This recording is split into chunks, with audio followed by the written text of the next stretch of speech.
മനുഷ്യ കഴിവിനതീതമായ മുഴുവൻ കഴിവുകളെയും നിഷേധിക്കുകയും ശിർക്ക് വിളിക്കുകയും ചെയ്തിരുന്ന മൗലവിമാർ ഇപ്പോൾ അതെല്ലാം അംഗീകരിക്കുവാൻ തയ്യാറായിരിക്കുന്നു.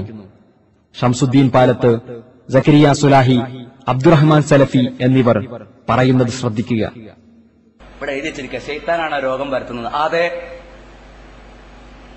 അതെ, ഏറ്റവും കടുത്ത രോഗത്തിൽ അയ്യൂബ് അലൈഹിസ്സലാം കടുത്ത രോഗത്തിൽ അദ്ദേഹം പ്രയാസപ്പെട്ടു എന്ന് വിശുദ്ധ ഖുർആനിലുണ്ട്. അദ്ദേഹത്തെ ശൈത്താൻ ബാധിച്ചു എന്നും ഖുർആനിലുണ്ട്. അന്നീ മസ്സനിയ ശൈത്താൻ. അതിന്റെ അർത്ഥം എന്താ? ഒരു പനിയാണെങ്കിൽ അതിന്റെ ബാക്കിൽ ഒരു ശൈത്താനും കൂടി ഉണ്ടാവും. കോളറയാണെങ്കിൽ അതിന്റെ ബാക്കിൽ ശൈത്താൻ ഉണ്ടാവും. വിഡ്ഢികളെ, പരമവിഡ്ഢികളെ, പൊട്ടന്മാരെ, എന്താ പറഞ്ഞത് എന്ന് മനസ്സിലാക്കാൻ നിങ്ങൾക്ക് സാധിച്ചില്ല. കണ്ടോ? ജിന്നുകളെ ആരാധിക്കുകയും പൂജിക്കുകയും ചെയ്യുന്നവർക്ക് ജിന്ന് സഹായം ചെയ്തു കൊടുക്കും. ശരി തന്നെയാണ്. എന്താ സഹായം? ഓന്റെ കൈവിൽപ്പെട്ട സഹായം.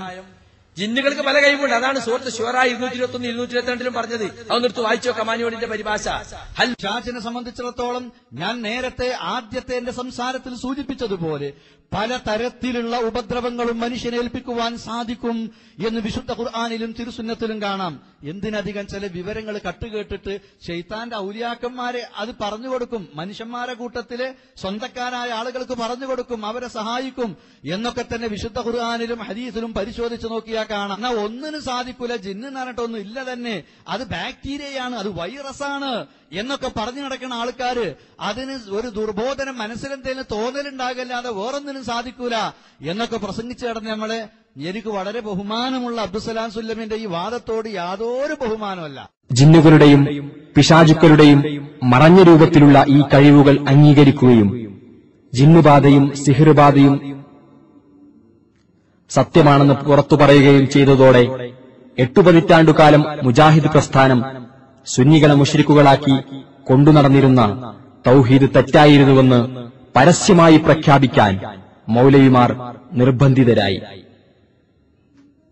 പഴയ തൗഹീദിൽ വിശ്വസിച്ചതിനും അത് പ്രചരിപ്പിച്ചതിനും അള്ളാഹു എനിക്ക് പുറത്തു തരട്ടെയെന്ന് പാശ്ചാത്തപിക്കുന്ന സക്കരിയ സുലാഹിയുടെ പ്രസംഗം കേൾക്കുക. ഈ സലാം സുല്ലമി ഞങ്ങളെ പഠിപ്പിച്ച എന്താ അറിയോ? മറഞ്ഞ മാർഗത്തിലൂടെ സഹായിക്കാൻ അള്ളാഹു മാത്രമേ സഹായിക്കുള്ളൂ.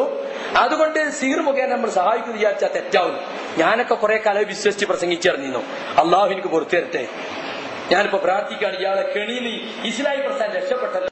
ചിന്തിക്കുക, സച്ചരിതരായ മുൻഗാമികളുടെ സൽപാതകളിൽ നിന്ന് സമൂഹത്തെ പുറകോട്ട് വലിച്ച് ഒഴുകിയെത്തുന്ന ദീനാറുകൾക്കും ഡോളറുകൾക്കും ഒപ്പിച്ച് ദിനേന വിശ്വാസങ്ങളിൽ പോലും തിരിമറികൾ നടത്തിക്കൊണ്ട് അസ്തഗ്ഫിറുള്ളയുടെ മേമ്പൊടികൾ ചേർത്ത് വാചക കസർത്തുകൾ നടത്തുന്ന പുരോഹിത മൗലവിമാർ. ഇവരുടെ പ്രസംഗങ്ങൾ കേട്ട് ജീവിച്ചു മരിച്ചു പോകുന്ന പാവം ജനങ്ങളുടെ പരലോകസ്ഥിതി എന്തായിരിക്കും? അദൃശ്യം, മറഞ്ഞ മാർഗം, അഭൗതികം, കാര്യകാരണ ബന്ധങ്ങൾക്കതീതം തുടങ്ങി സുന്നികളെ മുശ്രിക്കുകളാക്കാൻ വേണ്ടി മൗലവിമാർ ഉപയോഗിച്ചിരുന്ന സംജ്ഞകൾക്കെല്ലാം പുത്തൻ വ്യാഖ്യാനങ്ങൾ ചമക്കുകയാണ് സക്കരിയുടെ നേതൃത്വത്തിലുള്ള സലഫി ടോൺ.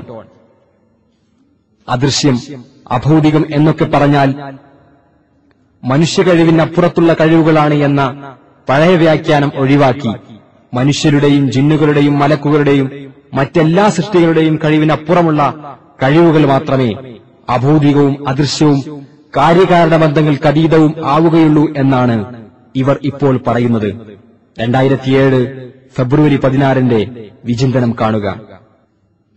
മലക്കുകളുടെയും ജിന്നുകളുടെയും മറ്റെല്ലാ സൃഷ്ടികളുടെയും കഴിവിനപ്പുറത്തുള്ള കഴിവുകളും അറിവുകളുമാണ് മുജാഹിദുകൾ ഇബാദത്തിന്റെ നിർവചനത്തിൽ ഉൾപ്പെടുത്തുന്നതെന്ന് വളരെ കൃത്യമായി വിചിന്തനം പറയുന്നു. 2007 മാർച്ച് മാസം ഇസ്ലാഹ് കാണുക.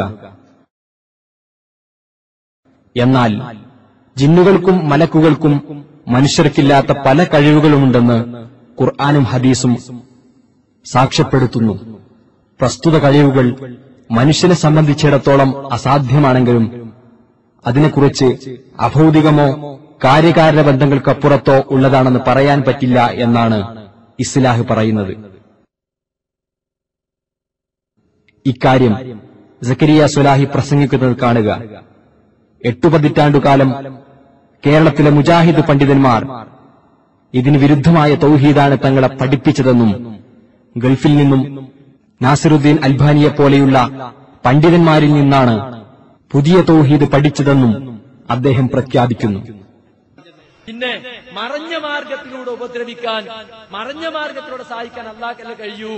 അത് നമ്മള് ജിന്നിന് കഴിയും, സാഹിറിന് കഴിയും വിചാരിച്ചാൽ ശിർക്കല്ലേ എന്നാണ്. പൊട്ട പോയത്തക്കാരെ, നിങ്ങൾക്ക് മറഞ്ഞ മാർഗം എന്താന്ന് മനസ്സിലാക്കണം.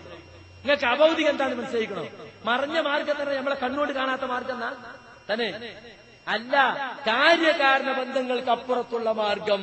പിന്നെ ഖൈറും ശർറും അള്ളാഹുവിൽ നിന്നാണെന്ന വിശ്വാസത്തിനെതിരല്ലേ ഇത്? സുഹൃത്തുക്കളെ, അല്ല, അങ്ങനെയാണെന്ന് നമ്മളൊക്കെ പണ്ട് തെറ്റിദ്ധരിച്ചിരുന്നു. ഈ സലാം സുന്നബി ഞങ്ങളൊക്കെ പഠിപ്പിച്ച അങ്ങനെയായിരുന്നു. ആദ്യകാലത്ത് നമ്മളൊക്കെ തെറ്റിദ്ധരിച്ച് അങ്ങനെ പ്രസംഗിച്ചിരുന്നു. അള്ളാഹു പുറത്തു തരട്ടെ എന്ന് പ്രാർത്ഥിക്കുകയാണ്. നമ്മൾ ശൈഖ് നാസിറുദ്ദീൻ അൽബാനിയെ കുറിച്ചും അദ്ദേഹം ഹദീസിനെ സംബന്ധിച്ചും ഈ സലഫി പണ്ഡിതന്മാരുടെ രചനകളൊക്കെ പഠിക്കാൻ തുടങ്ങിയപ്പോഴാണ് യഥാർത്ഥത്തിൽ നമുക്ക് ഈ ജിന്നുകളെ സംബന്ധിച്ചും ശൈത്താനുകളെ സംബന്ധിച്ചും സിഹിറിനെ സംബന്ധിച്ചും ഒക്കെ മനസ്സിലാക്കാൻ സാധിച്ചത്. പ്രാർത്ഥന എന്ന പദത്തിൽ അട്ടിമറി നടത്തിയാണ് മുജാഹിദ് മൗലവിമാർ ലോക മുസ്ലിങ്ങളെ ശിർക്കിലേക്ക് തള്ളിയത്. പ്രാർത്ഥന അള്ളാഹുവോട് മാത്രമെന്ന സത്യവാചകത്തിനുള്ളിൽ 1000 കളവുകൾ ഒളിപ്പിച്ചുവെച്ച് പാവങ്ങളെ വിഡ്ഢികളാക്കിയ മൗലവിമാർ ഇപ്പോൾ അറബിപ്പണത്തിനു മുമ്പിൽ വണങ്ങി തങ്ങളുടെ പ്രാർത്ഥനയുടെ നിർവചനവും മാറ്റുകയാണ്. മനുഷ്യ കഴിവിനതീതമായ കാര്യങ്ങൾ ആരോട് ചോദിച്ചാലും, അത് ജിന്നിനോടായാലും മലക്കിനോടായാലും അത് പ്രാർത്ഥനയാണെന്ന് സക്കരിയ സ്വലാഹി പ്രസംഗിച്ചത് കേൾക്കുക. അതേസമയം മനുഷ്യ കഴിവിനപ്പുറത്തുള്ള കാര്യങ്ങൾ ആരോട് ചോദിച്ചാലും അത് പ്രാർത്ഥനയാണ്.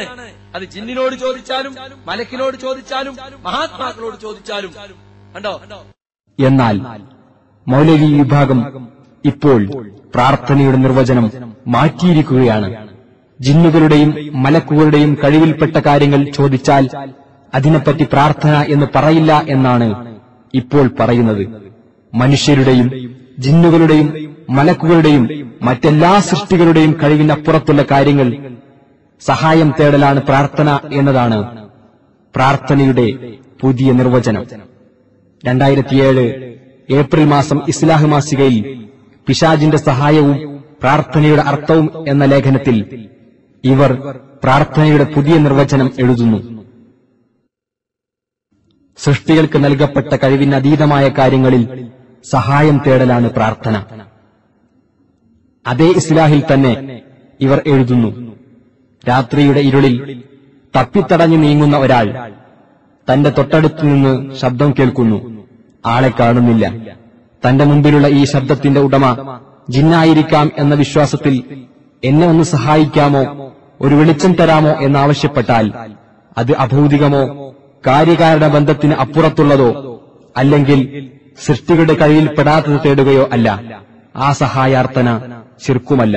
പകൽ വെളിച്ചത്തിൽ വിജനമായ മരുഭൂമിയിലൂടെ വഴിയറിയാതെ നടന്നു നീങ്ങുന്ന ഒരാൾ പരിസരത്ത് ആരെയും കാണുന്നില്ല. ഇവിടെ തന്റെ ശബ്ദം കേൾക്കുന്ന മനുഷ്യർ, മലക്ക്, ജിന്ന് ആരെങ്കിലും എന്നെ സഹായിക്കട്ടെ എന്ന് നനച്ച് പടപ്പുകളെ എന്നെ സഹായിക്കണേ, എനിക്ക് വഴി കാണിച്ചു തരണേ എന്ന് ഉച്ചത്തിൽ വിളിച്ചു പറയുന്നുവെങ്കിൽ അഭൗതിക മാർഗത്തിലുള്ള സഹായതേട്ടം അതിലില്ല. ജിന്നുകളോടും മലക്കുകളോടും സഹായാഭ്യർത്ഥന നടത്തിയാൽ അതിൽ യാതൊരുവിധ അഭൗതികതയുമില്ലെന്നും അത് പ്രാർത്ഥനയോ ശിർക്കോ അല്ലെന്നും 2008 ജനുവരി ഇസ്ലാഹിലും തറപ്പിച്ചു പറയുന്നു.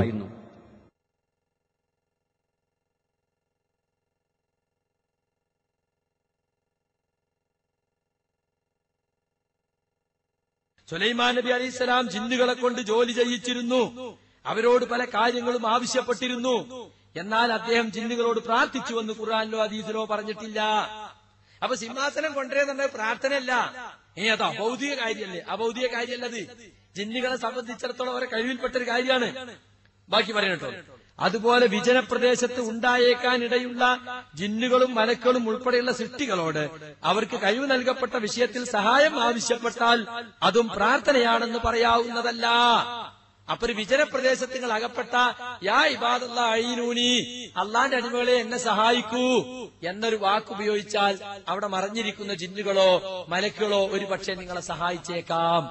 പക്ഷെ അത് അവരോട് പ്രാർത്ഥിച്ചു എന്നതിന് പറയാൻ പറ്റൂല. അള്ളാഹ് അങ്ങനെ നിശ്ചയിച്ചതാണ്. വിജനപ്രദേശത്ത് എന്റെ അടിമകൾ വഴിതെറ്റി വന്നാൽ അവരെ സഹായിക്കണം. അങ്ങനെ നിശ്ചയിച്ചവരോട് അവരെ കയ്യിൽപ്പെട്ട കാര്യം ചോദിക്കുന്നത് പ്രാർത്ഥനയല്ല. മനുഷ്യ കഴിവിനതീതമായ കാര്യങ്ങൾ ആരോട് ചോദിച്ചാലും പ്രാർത്ഥനയാണ് എന്ന് പറഞ്ഞിരുന്ന സക്കരിയ സ്വലാഹി തന്റെ പുതിയ നിർവചനം പ്രഖ്യാപിക്കുന്നത് കാണുക. മനുഷ്യ കഴിവിനതീതമായി ജിന്നുകൾക്കും മലക്കുകൾക്കും പല കഴിവുകളുമുണ്ടെന്ന് അദ്ദേഹം അംഗീകരിക്കുന്നു. ജിന്നുകളുടെയും മലക്കുകളുടെയും കഴിവിൽപ്പെട്ട കാര്യങ്ങൾ തേടിയാൽ അതിനെപ്പറ്റി പ്രാർത്ഥന എന്ന് പറയില്ല എന്നാണ് അദ്ദേഹം ഇപ്പോൾ വാദിക്കുന്നത്.